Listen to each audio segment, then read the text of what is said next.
So, for today's video, we're getting dressed for work.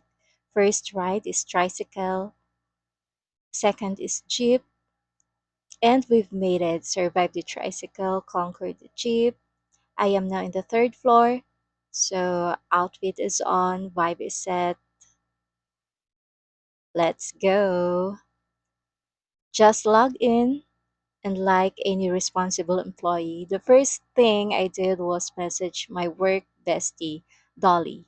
Because for me, emotional support comes first. Hi, I'm Jess, the accounting analyst and part of the accounts payable team.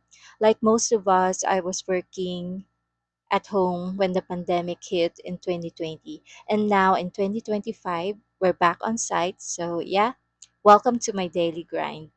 I am answering emails, and basically, those emails are regarding payment processing, payment inquiries, checking the invoices, and by the way, I've got the best colleagues and leaders. So, shout out to the IT concierge team holding it down in this office right now. Few moments later. Lunch break, I'm heading to our pantry on the second floor. I bought sandwich and fresh milk.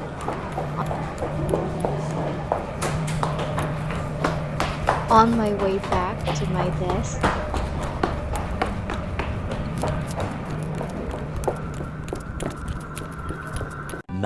Much later.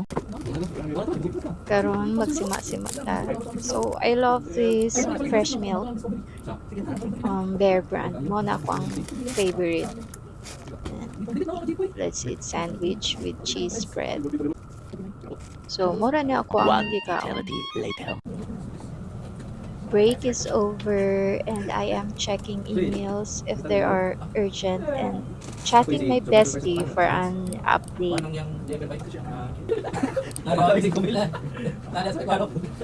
Okay, feeling so very peaceful. A few inches later. So every time I log out, this is my Run inner away. voice. Run away. Run away. Karon ang duha na ako ka kuyog na IQ, grabing sayo. Maayo kay mo budots no. We're going now to the parking area of this building. And this is it, shining, shimmering chariot. Okay, let's go home now. Shout out to Sir Sep slash driver who drives like a pro. Smooth ride, zero stress when you are in a healthy working environment. So I'm just in the back seat, vibing, no responsibilities, just vibes.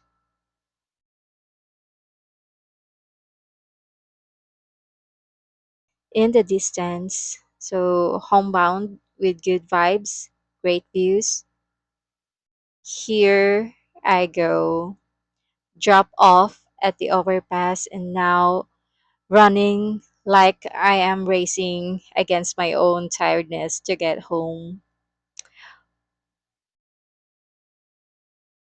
So walking fast and feeling alive.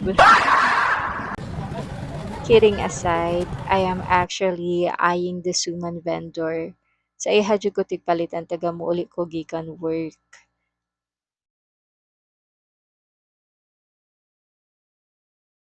So, per vendor, no more suman. Balanghoy na lang ang nabilin.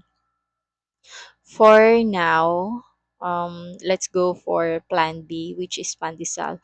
By the way, guys, I am now passing through the public market. Veggies everywhere, sidewalk sellers left and right. Finally, the malunggay pandesal. Nagpalit ko balig 20. So, ang isaan is 5 pesos and I have 4 pieces of pandesal. Mao ni ako ginapasalubong sa ako auntie every morning taga mag-uli ko.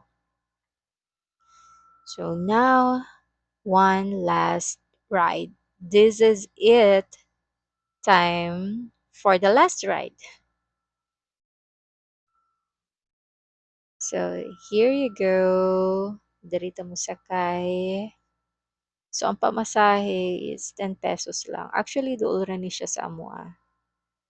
Dual na lang. So, 10 pesos only. 3 weeks later.